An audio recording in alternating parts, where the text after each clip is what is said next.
सतयुग में नर नारी की उम्र होती थी 1,00,000 बरस की। कितनी? 1,00,000 बरस की। फिर त्रेता आया तो 1,00,000 में से ठाकुर जी ने एक जीरो को काट दिया। 1,00,000 में से एक जीरो को काटो, कितने बचेंगे? जोर से बोलो। 10,000। 1,00,000 में से एक जीरो को काटा, कितने बचे? 10,000।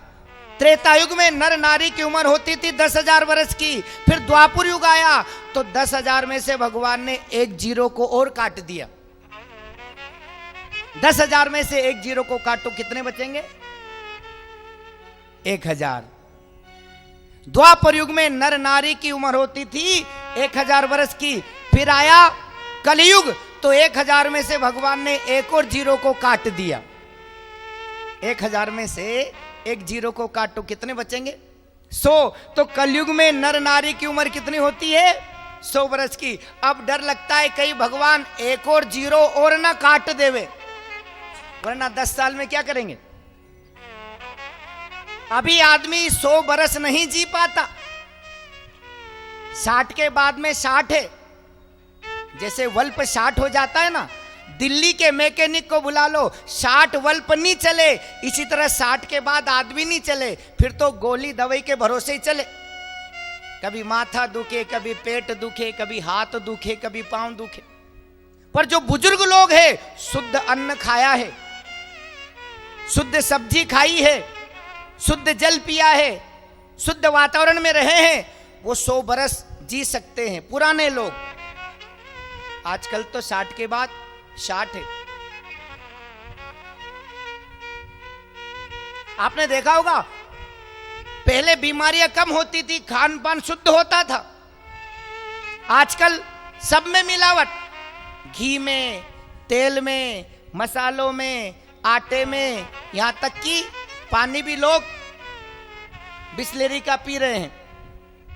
पहले शुद्ध जल पीते थे, नदियों से जल बहता हुआ आता, जड़ी बूटियां उसमें घुली हुई होती तो कीटाणु नष्ट हो जाते, वायरस नष्ट हो जाते।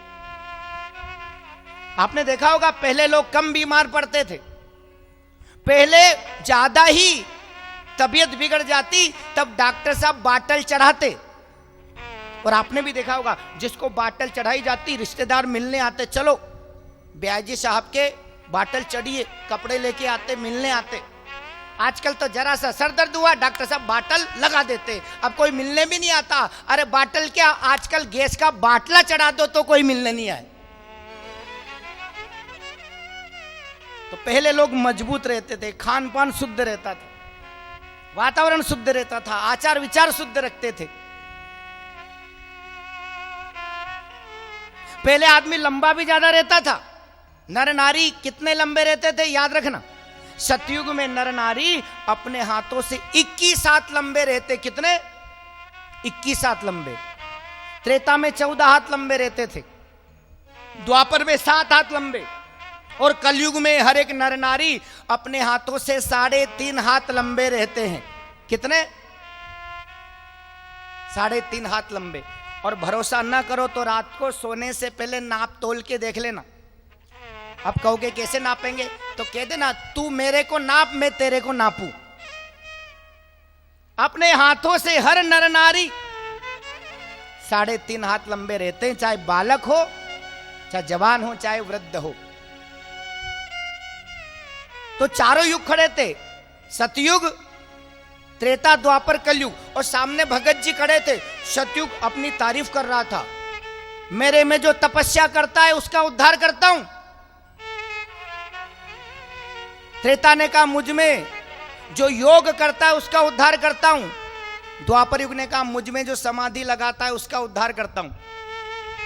चौथे नंबर पर कलयुग खड़ा था। कलयुग ने कहा न योग करने की चिंता, न समाधि लगाने की फिकर, न तपस्या करने की झंझट, मैं सस्ता सरल हूं, चलते फिरते राम का नाम लो, मैं बेड़ा पार कर देता हूं। तो भगत जी ने कहा मैं तो कलयुग में जन्म लूंगा, कौन तपस्या करे, कौन योग करे, कौन समाधि लगाए, राम का नाम लेके, गोविंदा का नाम लेके मेरा बेड़ा पार हो जाएगा। कलयुग ने कहा मैं राम के नाम से उद्धार कर देता हूं, पर भगत जी कान खोल के सुनो, वो नाम भी मैं लेने दूं जब,